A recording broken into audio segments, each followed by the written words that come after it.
Page 127 of the Ministry of Healing. So we're going to go there again, because what that page contains is everything that we need as medical missionaries. So the only hope of better things is the education of people in the right principles. Let the physicians teach the people that restorative power lies not in drugs, but in nature. Disease is an effort of nature to free the system from conditions that arise because of a violation of the laws of health. In case of sickness, we're told three things. In case of sickness, the cause must be ascertained, wrong habits corrected,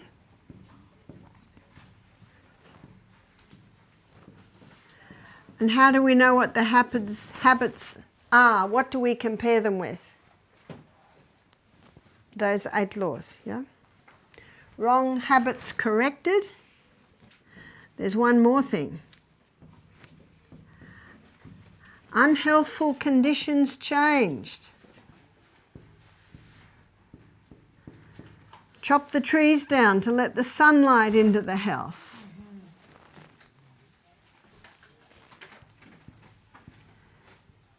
Get a window into the bathroom so you get fresh air in there to stop the mould growth. So, unhealthful conditions changed. That's the first three.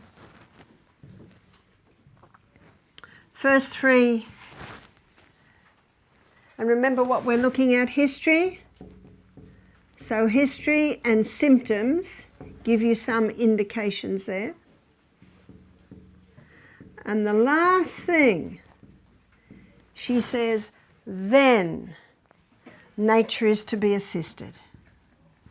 Nature is to be assisted in her efforts to expel impurities and re-establish right conditions back in the body. That's not quite right, is it? Assisted. There's another S in there. Assisted. Yeah. The hook on symptoms.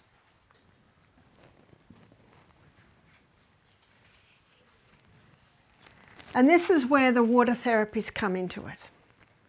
So we're making the afternoon meetings more practical. So even though it's not practically possible for everyone to do the water treatments, what I want to do is go through the basic principles behind the water therapies.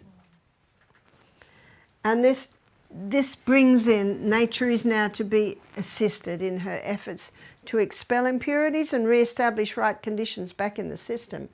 And do you remember, students, the largest organ of elimination? Skin. The skin, that's right. And basically that's what is being affected by water therapies. And then in page 127 of the Ministry of Healing, it says pure air, sunshine, temperance, rest, exercise, proper diet, use of water. I'm always intrigued as to the very words used. Use of water. In other words, there's a time to drink water and there's a time not to drink water. When is the time we don't drink water? Is when we're eating our meals, because it will water down our hydrochloric acid, which is the very enzyme that's required to break our food down. So the only way you can do that is to drink in between the meals. Use of water. So with drinking, there's a time to drink water and there's a time not to. But use of water also implies there's a way to use water. There's a way to use water. And I always take great note of these, because the last phase of that sentence says, these are the true remedies. What are they? The true remedies. Because there are some remedies that aren't true, isn't that true? Yeah. Isn't that right? These are the true remedies. So whenever you're looking for how to help a person, where do you go first? You go first to the true remedies. We'll be looking at some water treatments, but they will not be very effective unless these remedies are implemented. And to be able to start a health retreat of your own, knowledge is needed in these areas. But also, some simple water treatments can do amazing amount. So to know how these water treatments work, we need to look at water. And water is the best conductor of hot and cold to the body. And we are warm-blooded creatures. And we don't like cold, is that right? We don't like finishing the hot shower with cold. We don't like diving into the cold winter stream. The only way I can dive into the cold winter stream is to get very hot first.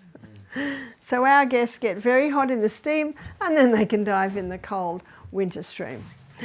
And I run up and down hills in the morning and I get very, very hot, then I can dive into the cool winter stream because we're up in the mountains, so the water is quite cool, as I imagine it probably is around here.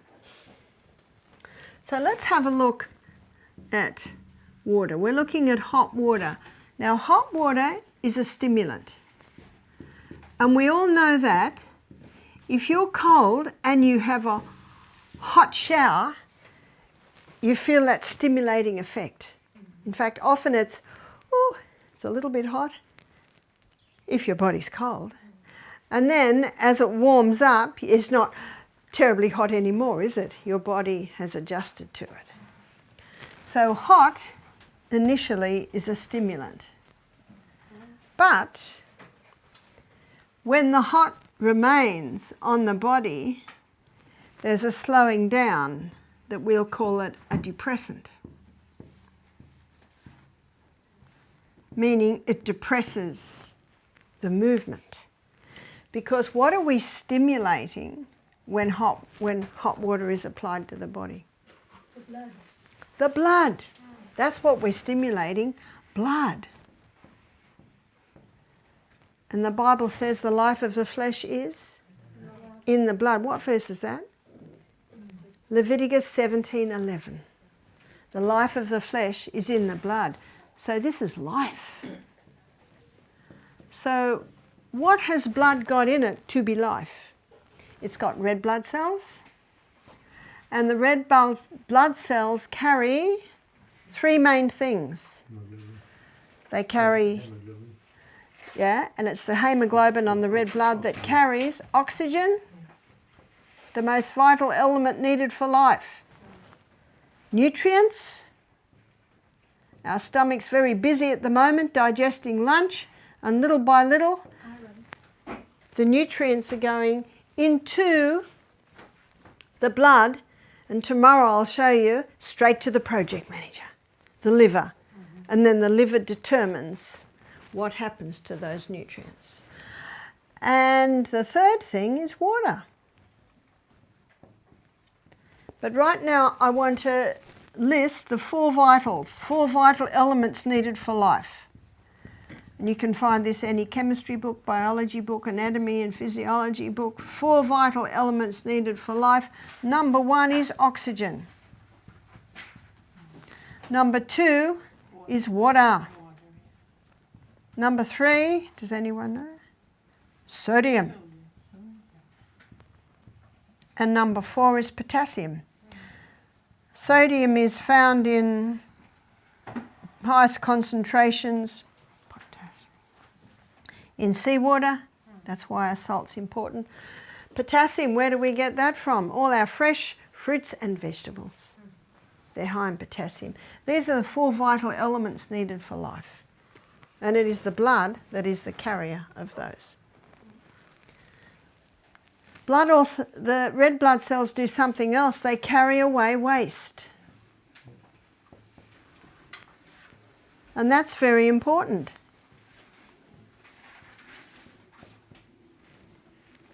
The red blood cells are the oxygen carriers, the nutrient carriers, the water carriers, and that carries away waste. That's an important part. But the blood also contains white blood cells. What are the white blood cells? They're your internal army.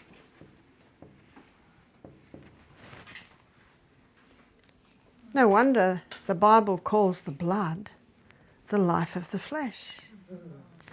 And no matter what the problem in your body, all it needs is blood. So if you want to wonder cure, you know what it is? Blood. It's the blood. And water is the best mover of blood. So I want to show you how water affects the blood.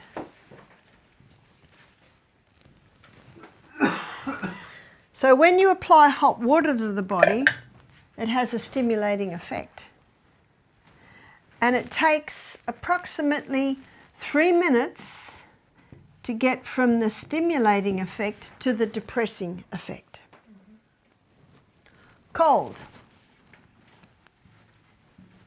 When you first apply cold to the body, what's the effect? It's a stimulant. That's right. In fact, it's the best stimulant there is. A young man who's a friend of mine, he got into the habit of having coffee every morning. And he rang me one day and he said, I found something better than coffee. I said, oh, I'm so glad. He said, I finish my hot shower with cold in the morning. It's a stimulating effect. That's why we go, when it touches us. So the hot is a stimulant.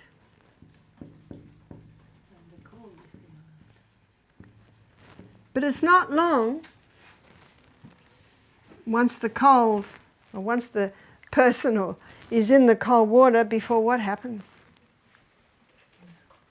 Depression. This is why so many people died when the Titanic went down. There were many people in that water and their body just stopped. It just stopped. And they usually just laid their hand down and appeared to go to sleep, but they actually drifted into death. And you might have heard stories of mother and the little children caught out in the snow, and the little children just want to lay down and sleep. And we can't, we must keep moving because they would die. Because that's what the effect of cold.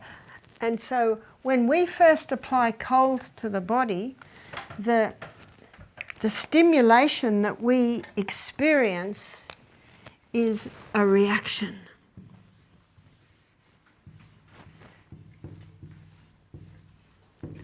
So that stimulating effect is a reaction. How long does it take to get from stimulant to depression? 30 seconds. That's right, 30 seconds. That's not long, is it? 30 seconds.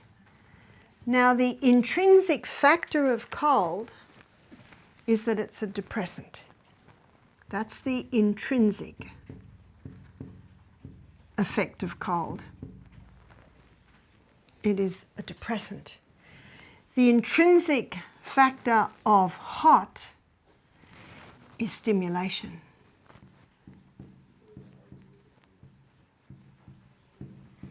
Whereas the reaction of hot is to slow down. So what we do to move blood, because I think we've just determined any part of the body that's not working well, we need more blood.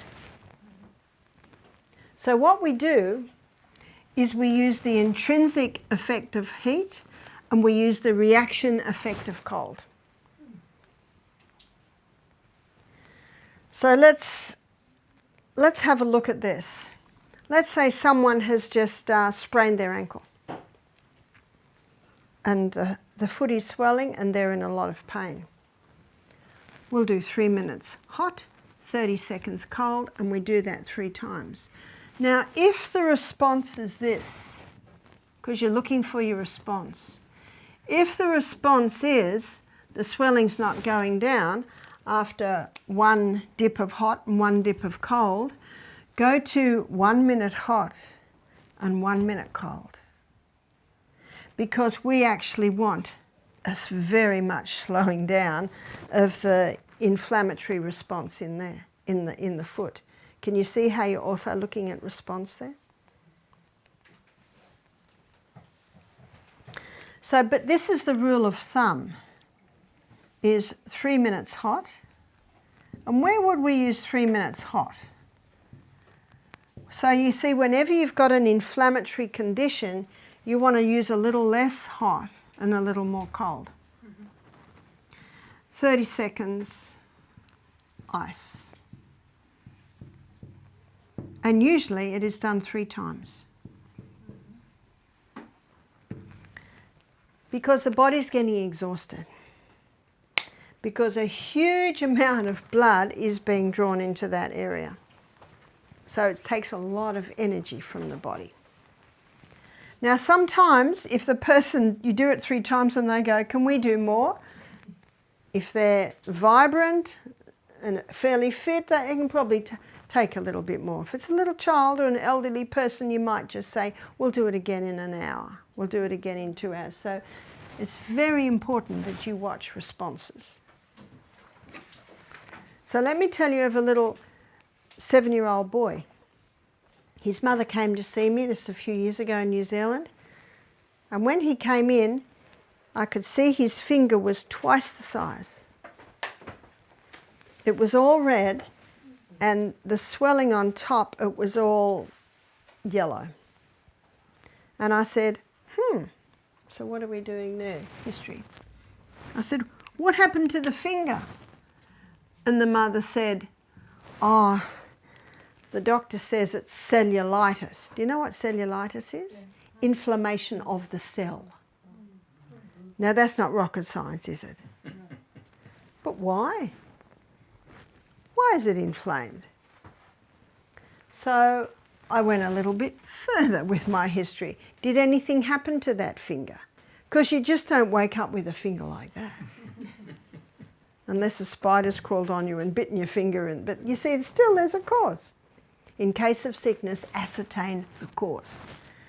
She said, well, he had a blister there and he was playing with his little cars in the dirt and the blister broke. So what have we got going in there?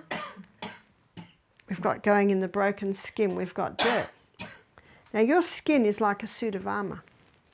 And that suit of armour is to keep any harmful pathogens, dirt out, yeah? Now it's broken and now it's getting in. So very, very quickly, the body sets up an immune response. And it sends lymphatic fluid there. Lymphatic is your body's vacuum cleaner. And with your blood, you've got 5 different types of white blood cells, and the lymphocytes are the scouts. So they contact the neutrophils, and they come in abundance. So you've got swelling, and all that yellow on top. Remember, it's dead white blood cells. What often happens in an injury, the blood tends to sit or pool in that area. So what we've got to do is move fresh supplies in and get the old out. So I questioned a little bit more. I said, what have you been doing? Oh, he's on his 2nd course of antibiotics. And it still looks like that. And what's the definition of insanity? To do what you've always done and expect different results. And I'm not criticising this mother. She didn't know what else to do. Can you see these stories that I relate show you that the only hope of better things is the education of people in the right principles? She said he's on painkillers because it's so painful. Do you know that most pain is due to inflammation? And if you can get inflammation down, you can get pain down. And this is an incredibly effective way to get inflammation down.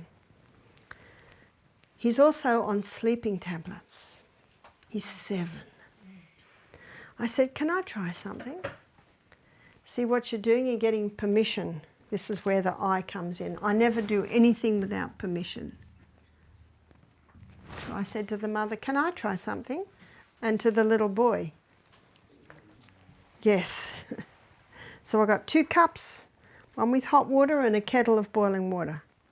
One with cold water with a few ice cubes. And I've got to work with this little boy. And you know, God is not a God of force, is he?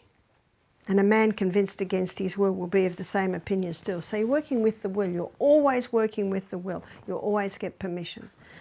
So I said to him, put a good finger into the hot water. Oh yeah, that's quite nice. So now he is willing to put his sore finger in, because you see what he's just done? He's just gained a bit of confidence because the good finger liked it. He put his sore finger in. Oh! What am I watching for a response? So I put an ice cube in the hot water. And I said, try that now, after a few minutes. He said, ah, yes. Now the first hot wasn't really hot, because his finger was so tender. But I know that after the cold, he'll be able to handle more hot. So how long in the hot? 3 minutes. Then into the cold for 30 seconds. Can you see what we're doing here, students? We are using the 2 stimulating effects, the intrinsic of hot and the reaction of cold, to move blood. Because that's what we're moving, blood. That's what it's stimulating, blood movement. 30 seconds in the cold. While it's in the cold, I get the boiling kettle and I put a little bit in. And he's watching me. And I said, put your good finger in. Are you happy with that? He said, yes.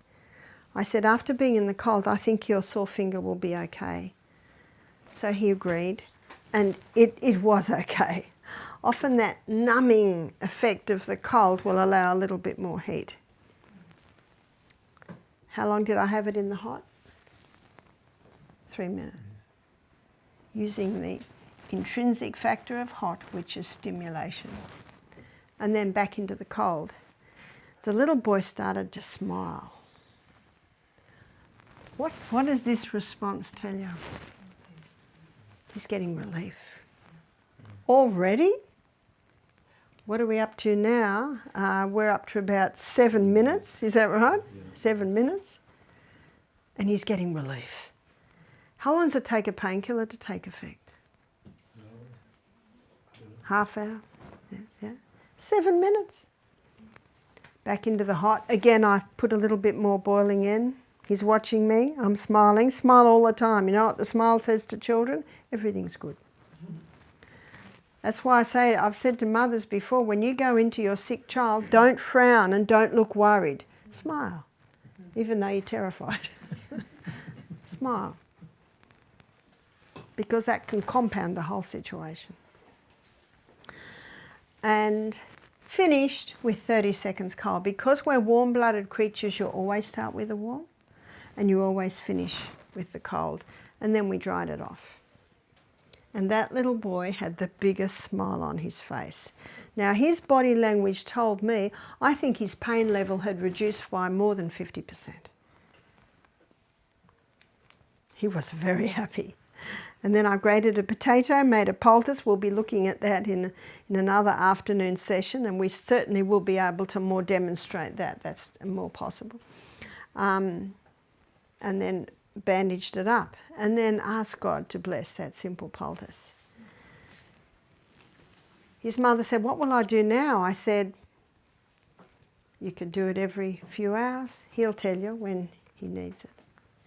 And I said, I would like to suggest, so it's probably 11 in the morning now, I'd like to suggest that by tomorrow morning, when you every time you do a hot and cold, do a fresh potato.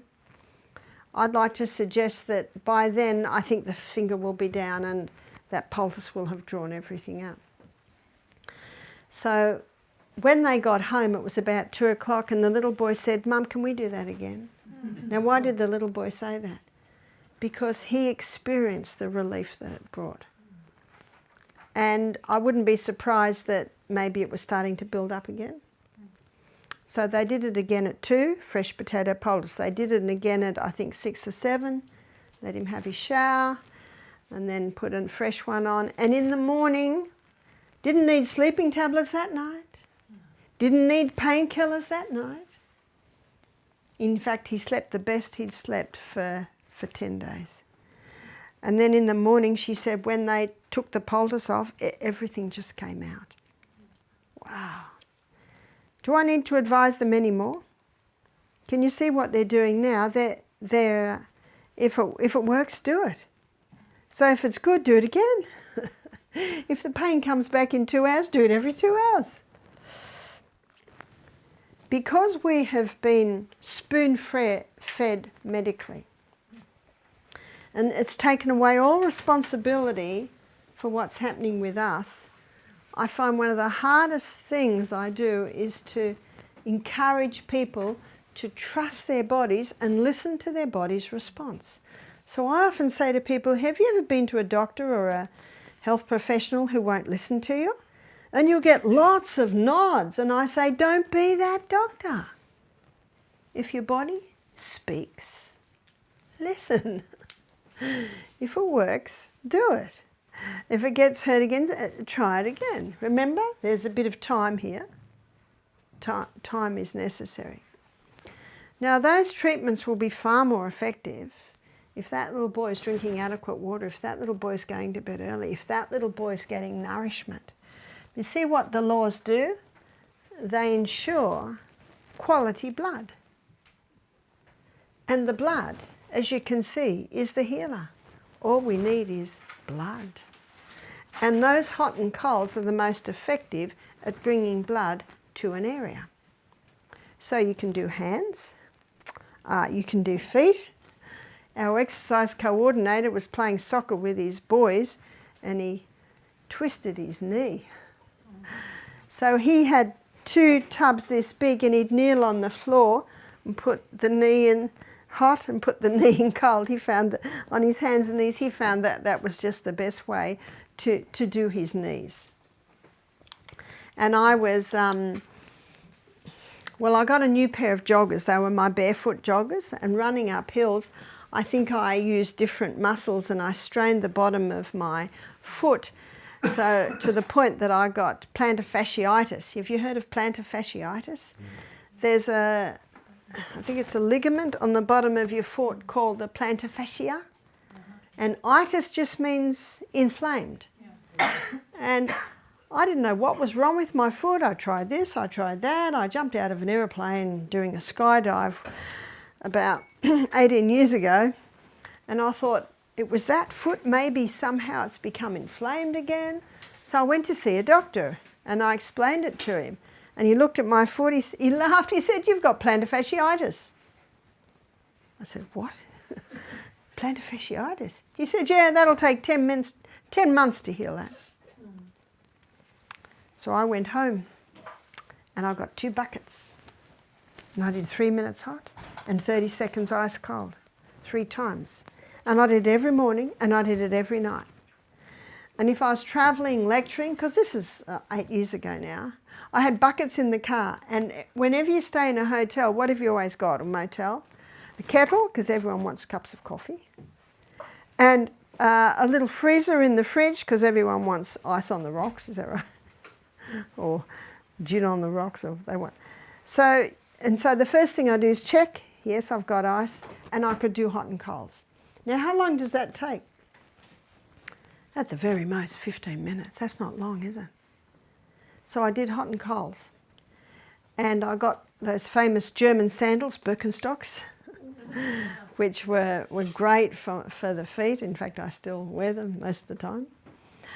And in 6 months, it was totally healed. How long did he say it would take me?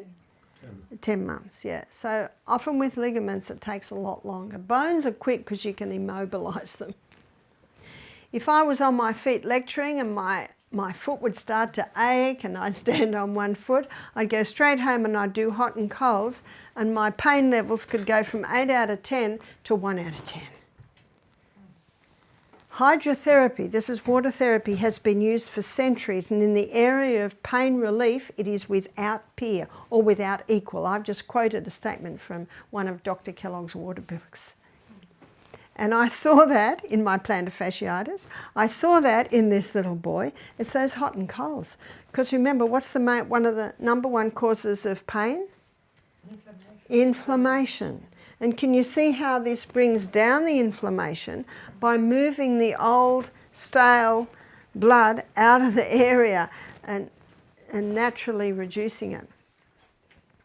And so a year later, a man emails me, said, Barbara, I've got plantar fasciitis. What can I do? And I say, aha, hot and colds at least once a day, twice if possible. Basically, the more often you do it, the quicker it's going to heal. 2 weeks later, he emails back, I've still got it. I said, yes, it's going to take time. But I experienced that you can manage it with these hot and colds. A week later, I'm going back to the doctor, it's not better. And the doctor gave him a cortisone injection straight into the foot. Cortisone will reduce inflammation, but guess what? It just comes back. 2 months later, Barbara, I've still got it. What do I do? Do you know what I said to him? I just go back to my previous email. I'm very gracious, but I've already told him. You see that? I have told him. There it is. There it is. There it is. We had a lady do our program and she was limping. She was a little overweight, and whenever people are carrying excess weight, that always puts extra pressure on knees, ankles.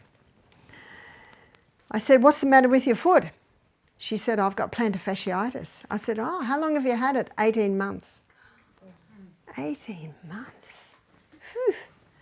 So we did hot and colds in the morning, hot and colds in the afternoon. And what we do with our guests, we'll do the first one on them, and then after that we'll let them do it.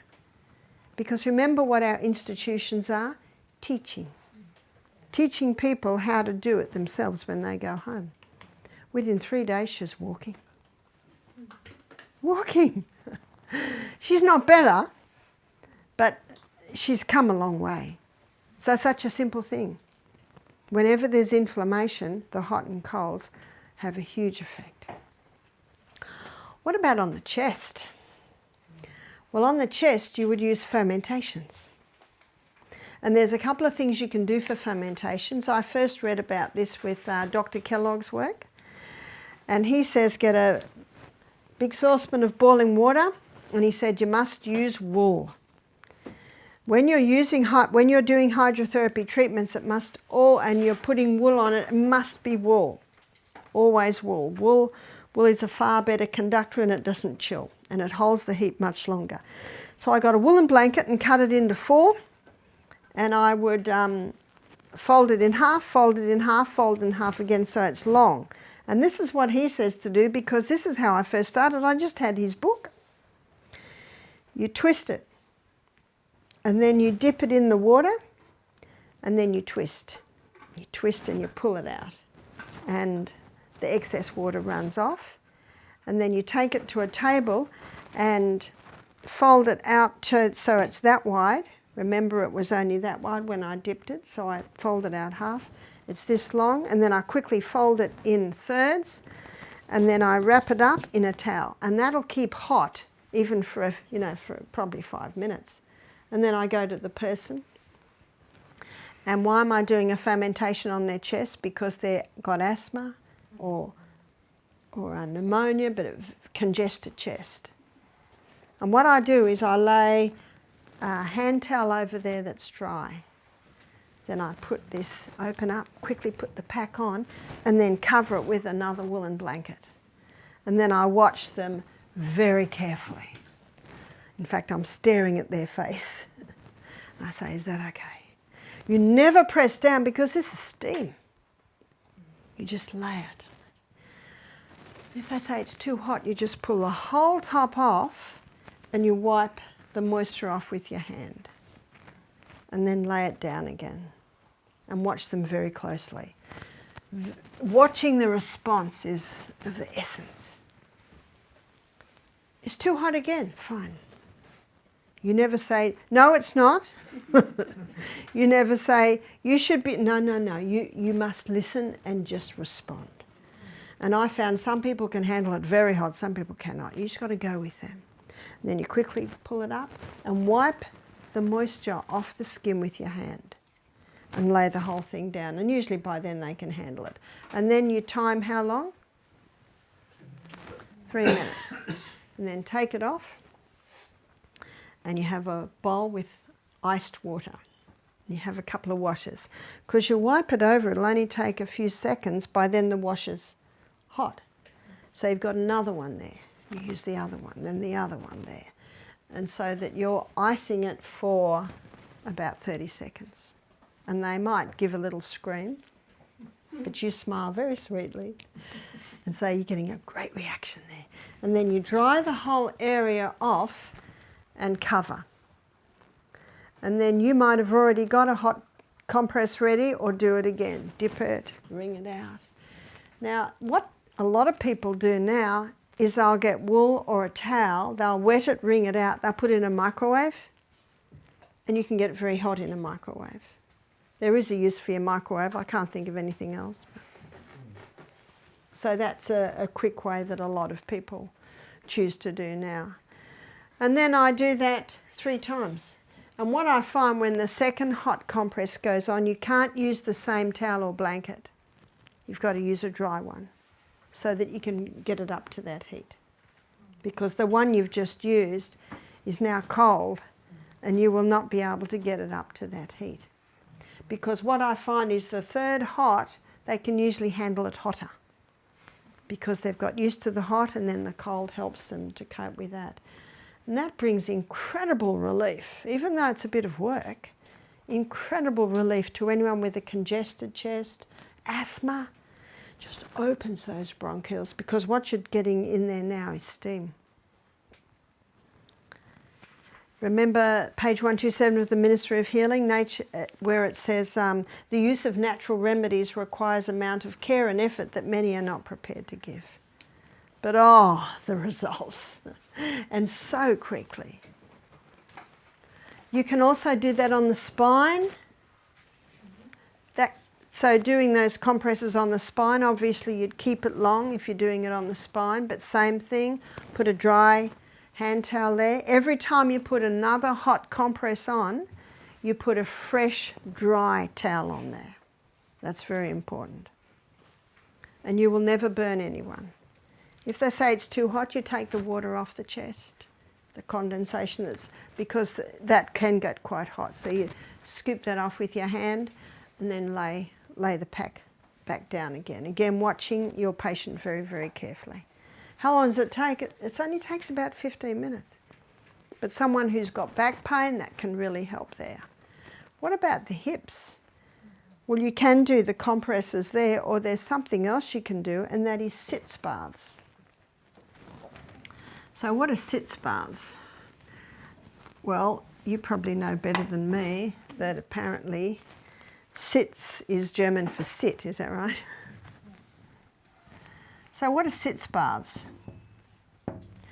Sitz baths is doing this same process, but they're sitting. They're sitting the hips in that area. So it would basically, you want 2 baths big enough for the person to sit in. So they're basically like this. And there's the water there. So the water is to cover probably from waist to mid-thigh. And they sit in the hot for 3 minutes. Now someone especially who's sensitive to cold, when they're doing the hot and cold, they can have their feet in hot water. So again, the hot for 3 minutes, and then out of the hot into the same sort of tub, but cold. So let's say this is the hot, and that's hot. So we've got another tub here, and this one's the cold.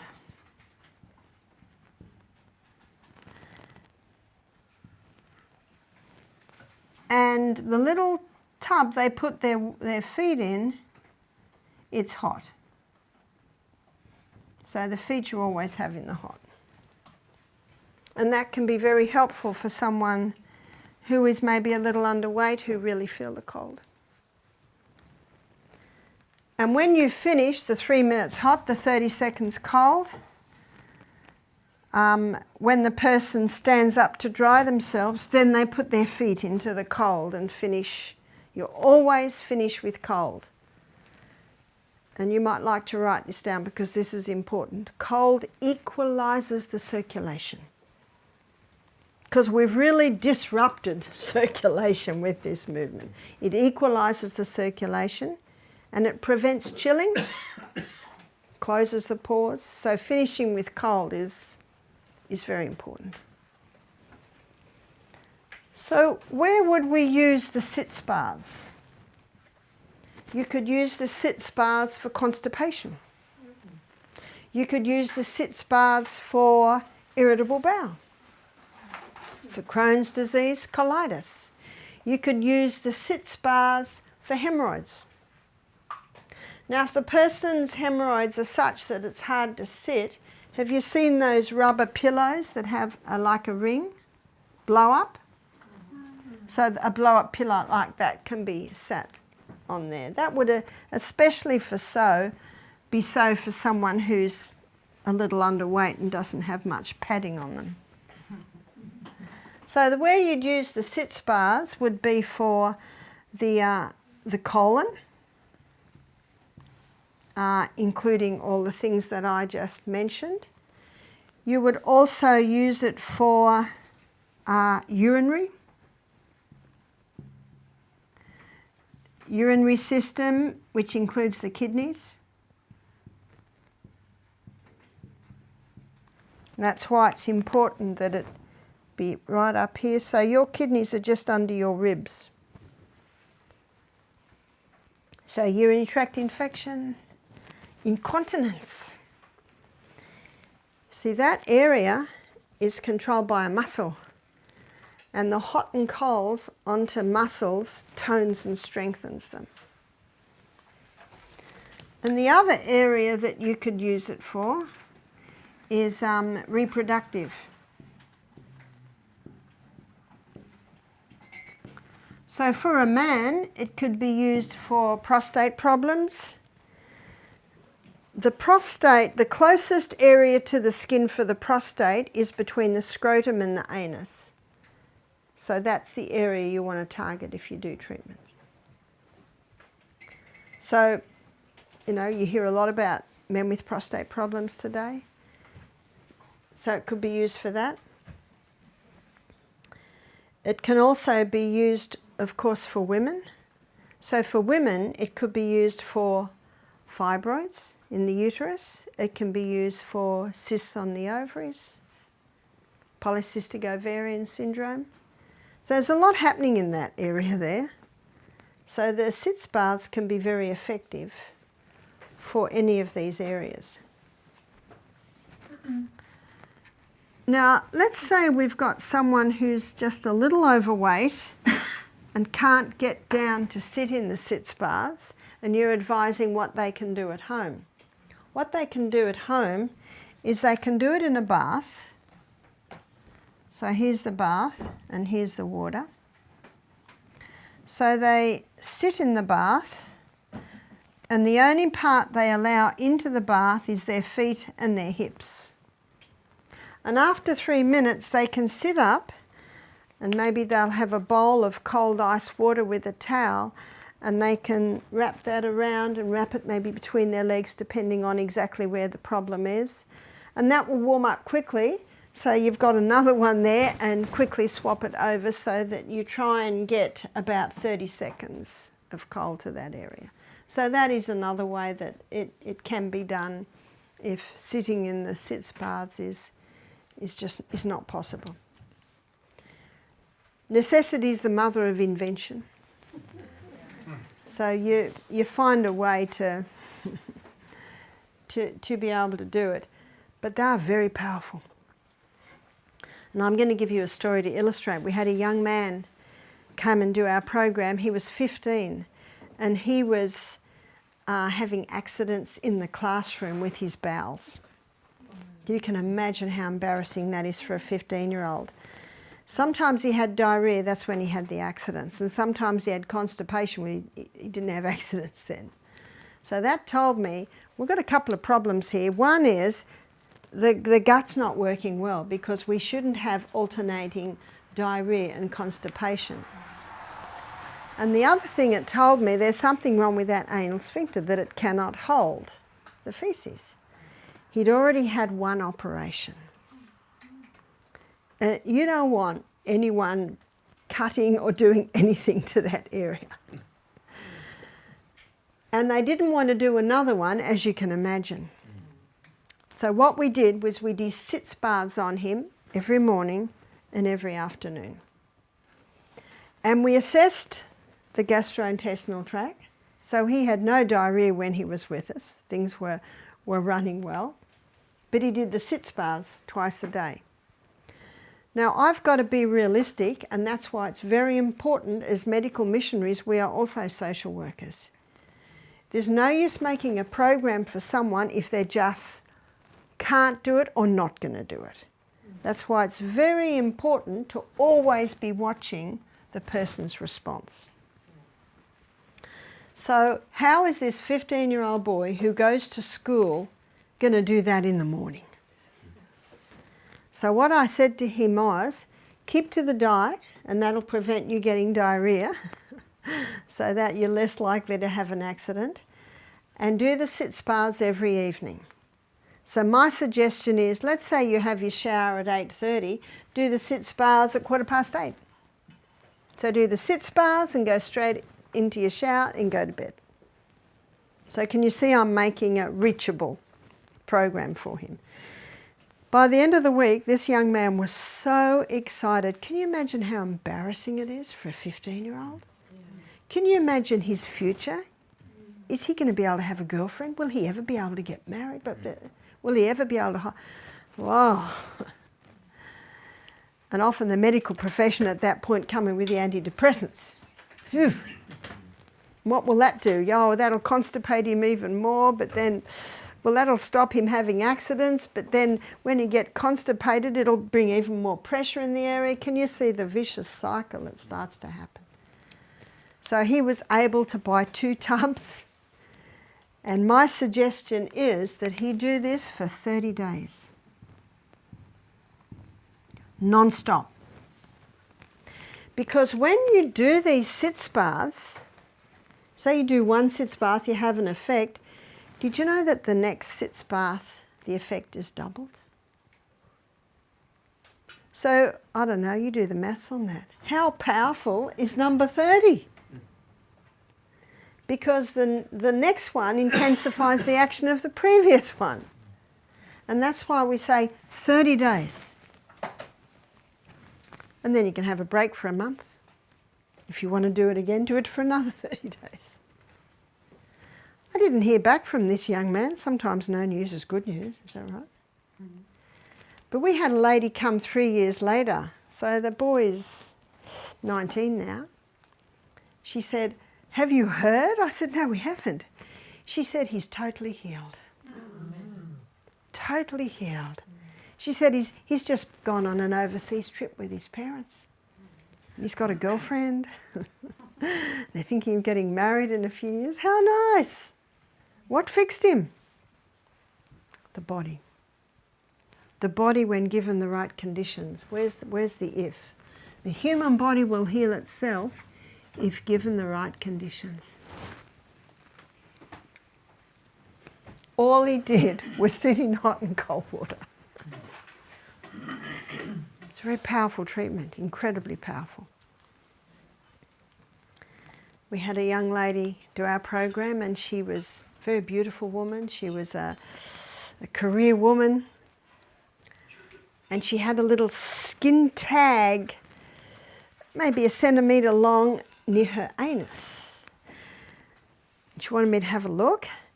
She said, Barbara, I'm thinking of having it cut out. I said, don't. I said, does it cause you any problems? She said, well, no, I just don't want it there.